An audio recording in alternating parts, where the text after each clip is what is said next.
rough patch, the Indian economy is slowly coming back to life. Let's take a look at the economic indicators. After clocking a sub 5% growth for 2 consecutive years, the first time in the last 25 years, the economy in the current fiscal is expected to grow between 5.4% and 5.9%. The benchmark S&P BSE Sensex has gone up 21.4% since the beginning of 2014. And GDP growth is expected to rise to about 6.5% in 2015 and at least 7% in 2016. Finally, there's been a promise of a stable government.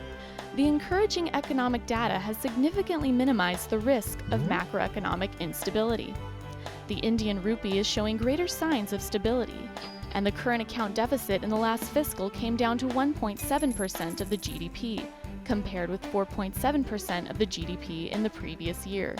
The index industrial production, after being flat for about 2 years, registered a growth of 4.7% in May, and is now expected to remain in the positive for the rest of the year. Inflation, which has been one of the biggest concerns in recent times, has also shown early signs of softening. Inflation-based consumer price index for June came in at 7.31% compared with 8.28% in the previous month. Inflation based on the wholesale price index for June was 5.4%. The business cycle indicator has shown growth of 6.6% in June. And how does this affect the stock market? These improving economic indicators should help boost investor sentiments in the marketplace, which would then help in manufacturing growth. Sensex is expected to continue to outperform Asia ex-Japan and global indexes in the quarters ahead.